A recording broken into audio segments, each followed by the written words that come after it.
श्री स्वामी समर्थ. नमस्कार मंडळी.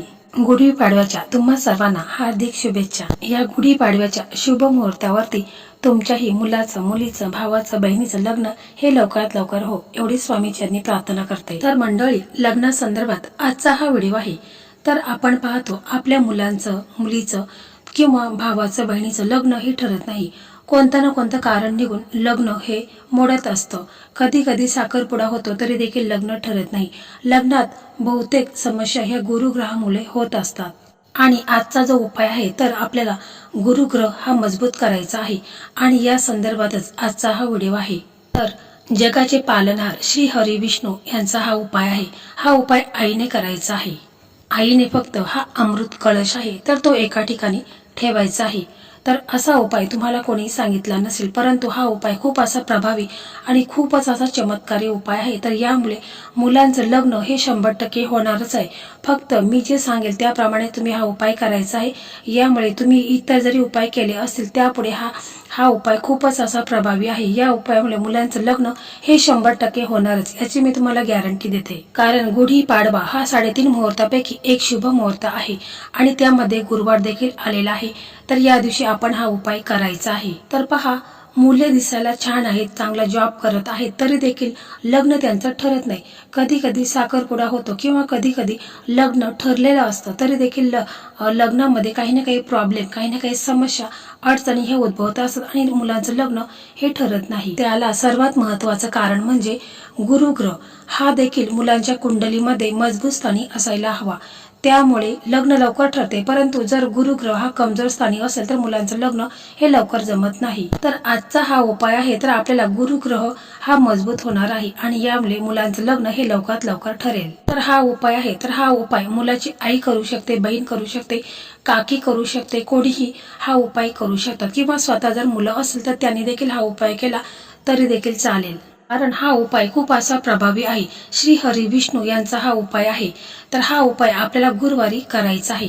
तुम्हाला वेळ असेल तर तुम्ही गुरुवारी सकाळी हा उपाय करू शकता किंवा जर नसेल तर मग तुम्ही संध्याकाळी हा उपाय करू शकता. परंतु गुढीपाडवा आहे तर या दिवशी तुम्ही हा उपाय केला तर त्याचा तुम्हाला शीघ्र फळ मिळेल आणि लग्न तुमचं जमणारच. 100% मी तुम्हाला गॅरंटी देते. फक्त विश्वासाने, श्रद्धेने तुम्हाला हा उपाय करायचा आहे. कारण गुरु विष्णूंचा हा उपाय आहे. कारण जगाचे पालन करता श्री हरी विष्णूंचा हा उपाय आहे. तर बघा, आपल्याला ह्या उपायासाठी काय काय साहित्य लागणार आहे ते देखील थोडक्यात आपण पाहू. तर आपल्याला एक मातीचा कळश लागणार आहे. छोटासा कळश घ्यायचा आहे ज्यामध्ये अर्धा किलो चणा डाळ बसेल इतका कळश आपल्याला घ्यायचा आहे. जर मातीचा कळश तुम्हाला मिळाला नाही तर मग तुम्ही पितलेचा कळश घेतला तरी देखील चालेल, परंतु त्या दोघांना वरती झाकण असायला हवे. तर आपल्याला एक कळश घ्यायचा आहे. 5 सुपारी घ्यायची आहे. सुपारी देखील घेताना व्यवस्थित घ्यायची आहे. अगोदर पूजेमध्ये वापरलेली सुपारी घ्यायची नाही. त्याचप्रमाणे 5 हळद कुडी घ्यायची आहे, म्हणजे ज्याला हळकुंड म्हणतात. तर ते देखील व्यवस्थितच आपण घ्यायचे आहेत. चिरलेले वगैरे घ्यायचे नाहीत. व्यवस्थित 5 हळकुंड आपल्याला घ्यायचे आहेत. एक कलावा घ्यायचा आहे. थोडंसं गुळ घ्यायचं आहे. 2 तुकडे गुळाचे घ्यायचे आहेत आणि एक आपल्याला 5 रुपयाचा शिक्का लागणार आहे. तो जर पिवळ्या कलरचा असेल तर अतिशय उत्तम. कारण आपल्याला गुरुग्रहाला मजबूत करायचं आहे. जेवढ्या पिवळ्या वस्तू तुम्ही वापराल तेवढं चांगलं आहे. कारण गुरु हा लग्नाचा कारक आहे. त्यामुळे आपल्याला गुरुवारी शक्यतो पिवळ्या जेवढं वस्तूंचा आपण दान केलं तरी देखील चालेल. त्याच्यानंतर आपल्याला थोडंसं कणिक आहे तर ते मळून घ्यायचं आहे. थोडंसंच लागणार आहे तर ते देखील अगोदरच मळून घ्यायचं आहे. मग त्याच्यानंतर बघा, हा जर उपाय आई करत असेल किंवा तुमची बहीण करत असेल किंवा काकी करत असेल तर गुरुवारी सकाळी लवकर उठायचं आहे. आंघोळ वगैरे करायची आहे. त्याचप्रमाणे स्वच्छ कपडे घालायचे आहेत आणि मग आपला देवघर आहे तर तिथे आसन टाकायचं आहे आणि मग तिथे आपल्याला बसायचं आहे. प्रथम तिथे एक तुपाचा दिवा लावायचा आहे. कारण कोणतीही पूजा करत असताना दीप प्रज्वलित करणे हे तितकंच महत्वाचे. थोडंसं गंगाजल आहे तर ते आपल्या स्वतःच्या अंगावरती शिंपडायचं आहे. यामुळे आपण पवित्र होतो. त्याच्यानंतर आपल्या देवघरामध्ये गणपती बाप्पांची मूर्ती असेल, फोटो असेल तर पुसून घ्यायचा आहे. गणपती बाप्पांची मूर्ती असेल तर तिला तुम्हाला अभिषेक करून घ्यायचा आहे. पंचामृताने अभिषेक करून घ्या. जर पंचामृत नसेल तर दुधाने अभिषेक करून घ्यायचा आहे. कारण गणपती बाप्पांना आपल्याला आवाहन करायचं आहे त्यांना आपल्याला पूजेमध्ये आमंत्रित करायचं आहे। मग आईने बोलायचं आहे की मी माझ्या मुलाच्या लग्नाबद्दल हा उपाय करत आहे, तर या उपायामुळे माझ्या मुलाचं लग्न हे लवकरात लवकर ठरवू द्या आणि तुमचा आशीर्वाद असू द्या। आणि तुम्ही या उपाय जो मी करत आहे तर तुमची उपस्थिती खूपच प्रार्थनीय आहे असं आईने बोलायचं आहे आणि तुम्ही इथे विराजमान व्हा असं तुम्हाला बोलायचं आहे। त्याचप्रमाणे आपल्याला श्री हरी विष्णू व माता लक्ष्मीला देखील आव्हान करायचं आहे, तर त्यांनाही अशाच प्रकारे तुम्ही आव्हान करून घ्यायचं आहे। त्यांनाही तुम्ही अभिषेक करून घ्यायचा आहे। आता आपल्या देवांना आव्हान करायचं आहे, त्यासाठी 8 वस्तू लागतात, म्हणजे अष्टोपचार पूजा करायची आहे। तर सगळ्यात अगोदर सर्वप्रथम आपल्याला गणपती बाप्पांना आव्हान करून घ्यायचं आहे। त्याच्यानंतर श्री हरी विष्णू व लक्ष्मी मातेला देखील तुम्हाला आव्हान करायचं आहे, आमंत्रण द्यायचं आहे। आता आपल्या देवांना आव्हान करायचं आहे, त्यासाठी 8 वस्तू लागते, अष्टोपचार पूजा करायची आहे। तर मंडळी, सगळ्यात अगोदर आपल्याला अभिषेक करून घ्यायचा आहे। मग वस्त्र, कलावा, अक्षता, फूल, धूप, दीप आणि गणपती बाप्पांना गुळ खोबऱ्याचा नैवेद्य दाखवायचा आहे। फळ असेल तर फळ ठेवायचं आहे, दक्षिणा ठेवायची आहे आणि देवतांचं स्वागत आपल्याला करायचं आहे।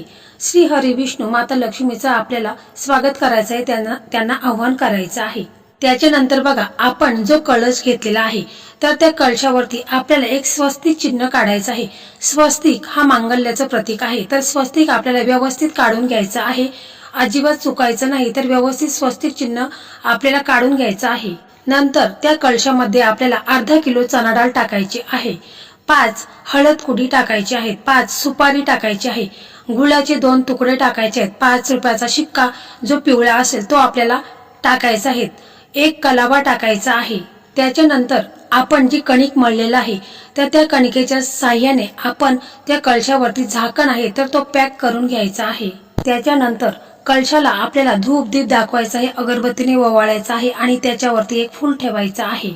त्यानंतर हा जर उपाय आई करत असेल किंवा वडील करत असेल तर हा जो कळस आहे तर तो आपल्या दोन्ही हातांमध्ये घ्यायचा आहे। श्री हरी विष्णू माता लक्ष्मी आणि गणपती बाप्पांना मनापासून प्रार्थना करायची आहे की माझ्या मुलांच्या कुंडलीमध्ये जे काही दोष आहे, नजर दोष आहे, पितृदोष आहे किंवा अजून कोणता कालसर्पदोष आहे तर ते संपूर्ण दूर होऊन माझ्या मुलांचं लग्न हे काही दिवसातच होऊ द्या असं तुम्हाला खूप श्रद्धेने विश्वासाने श्री हरी विष्णू माता लक्ष्मी आणि गणपती बाप्पांना मनोभावे प्रार्थना करायची आहे। कारण गुरुग्रह आणि विष्णूजी हे दोन्हींचं प्रतीक ब्राह्मण आहे, म्हणून आपण संकल्प करायचा आहे की माझ्या मुलाचं लग्न जर ठरले, लग्न झाले तर मी एक ब्राह्मणाला भोजन देईल आणि वस्त्र देईल, दक्षिणा देईल, यथाशक्ती जी माझी इच्छा आहे ती मी पूर्ण करेल आणि असं तुम्हाला बोलायचं आहे। कारण ब्राह्मणाची सेवा केली तर विष्णूजी हे लवकर प्रसन्न होतात आणि आपल्या मनोकामना देखील पूर्ण होतात, कारण गुरु हा शुभ ऊर्जा मिळवणारा आहे। तर पहा, हा जो कळश आहे तर हा कळश आपल्याला एखाद्या पवित्र ठिकाणी ठेवायचा आहे, जिथे कोणी पाहणार नाही अशा ठिकाणी आपल्याला हा कळश लपून ठेवायचा आहे। तुम्ही हा कळश आहे तर तो तुम्ही कपाटामध्ये देखील ठेवू शकता, परंतु पवित्र ठिकाणी हा कळश व्यवस्थित ठेवायचा आहे, कोणीही पाहता कामा नये आणि कोणाला दिसता कामा नये अशा प्रकारे आपल्याला हा कळश लपून ठेवायचा आहे।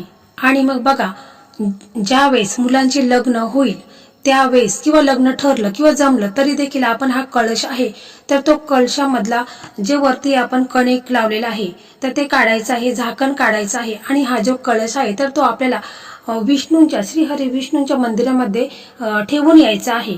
तर तुम्हाला आता प्रश्न पडेल की विष्णूंचं मंदिर हे जवळपास तर नाहीच आहे, तर मग हा कळश आपण कुठे ठेवायचा?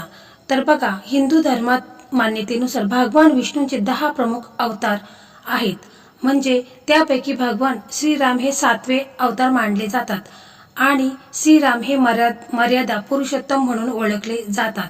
तर तुम्ही श्रीरामांच्या मंदिरामध्ये देखील हा कळश ठेवू शकता, परंतु आपल्या जवळपास श्रीरामांचं मंदिर नाही, त्यामुळे तुम्ही श्री गुरुदेव दत्त म्हणजे दत्तात्रय हे 7वे अवतार मानलेले आहेत, म्हणजे विष्णूंचंच एक रूप श्री गुरुदेव दत्त आहे। त्यांच्यामध्ये ब्रह्मा विष्णू आणि महेश यांचे संयुक्त संयुक्त अवतार मानले जातात। त्यामुळे तुम्ही श्री गुरुदेव दत्तांच्या मंदिरामध्ये हा कळस नेऊन ठेवायचा आहे, किंवा विठ्ठल रुक्मिणी यांचं जर मंदिर जवळपास असेल तर तिथे पण तुम्ही हा कळस ठेवू शकता, कारण विठ्ठल रुक्मिणी हे देखील विष्णूंचंच एक रूप मानले आहे। आणि ज्यावेळेस तुमच्या मुलांचं लग्न होईल त्यावेळेस तुम्हाला यथाशक्ती ब्राह्मणाला भोजन, वस्त्र आणि दान द्यायचं आहे।